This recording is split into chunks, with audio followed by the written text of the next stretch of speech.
I've been asked to say a few words about this very, very important movement campaign to get people to stop talking in Shul.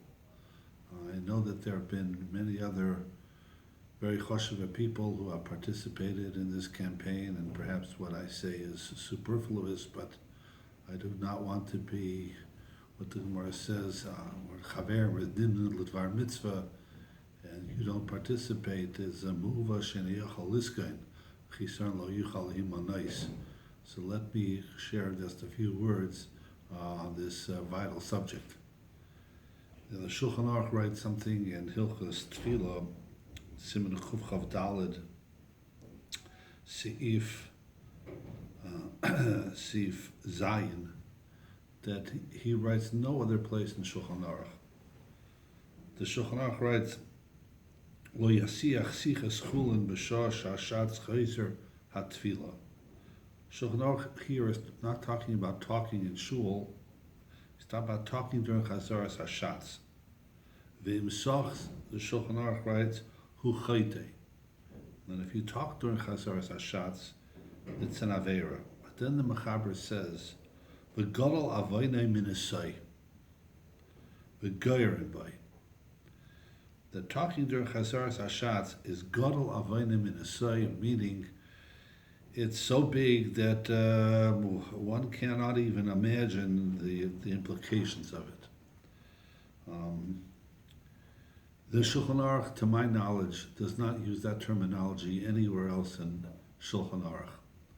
Meaning even such averes chamuras as Chil Shabbos, or Iser Chametz B'Pesach, or other Yisurim that are Chayav Kares, the Mishnah Berurah, the Shulchan Aruch does not use the lashon gadol avaynim in a side that the avera is so egregious that it can't it came out that there's no tshuva for it.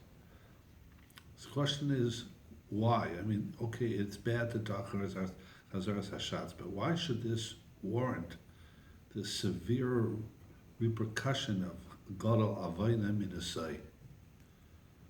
So I think I once heard from Rav Matasyahu Solomon, he should be Chazot and Stark, that the reason for this is because the Rebbeinu Shalom gives us this incredible tool called tefillah, and tefillah satzibur. And when a person talks in davening, talks in the shul, what in effect is he's kaviyachol chas v'shalom spitting in the face of the Rebbeinu Shalom. It's like someone gives you this present and you abuse it.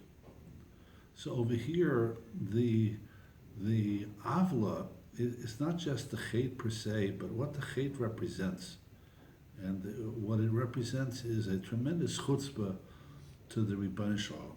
And for that, it's gadol avaynim in a say. A person chas v'shalom is a machal Shabbos.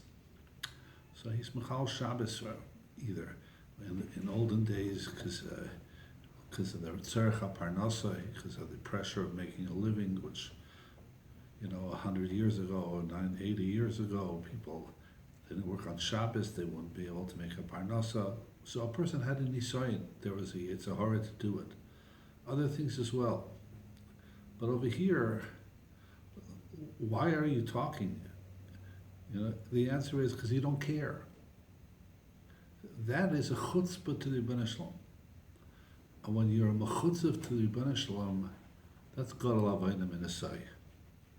So even though the Mechaber is speaking about talking chazaras hashatz, I think it applies to talking in shul as well, even in a time where it's not chazaras hashatz per se, because it's a chutzpah to the Rebbeinu Shalom. This is his house.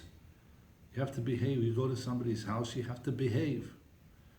When you go ahead and you don't treat a Beis HaKnesses with the proper decorum, it's a pachin punim to the Rebbeinu Shalom. It's slapping the Rebbeinu Shalom in his face because you're abusing his house. I heard recently somebody was invited to the White House for an occasion in the Oval Office. And he explained that when you're in the Oval Office, right before the president comes in until after the president leaves. It's called a freeze zone, which means nobody leaves.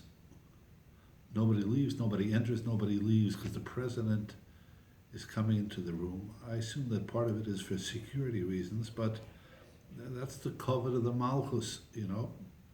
Everybody's at attention. A Beis HaKnesses, we can't even compare, can't even say the Oval Office is like a Beis HaKnesses. Beis HaKnesses has Kedusha. It's the Mokum of the Melech Malcha Melech HaKadosh Baruch Hu.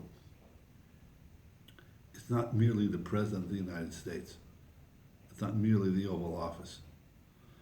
So if you were invited to the White House, you would abide by the rules, the ground rules of what it means to be in the Oval Office. Yeah, you would not talk out of turn. You would not run around. You would not you would not abuse it, because you realize you're in the presence of the Oval Office. It's a historic place, and it's the president. Allah has kama v'kama kal v'chemer b'nei shel kal v'chemer b'nei shel kal v'chemer. Rebbe Shalom's house, his home. You have to treat it with decorum. You have to treat it with respect. You have to treat it like you're supposed to treat a Beis HaKnesses. I happened to be at a chasana last night, and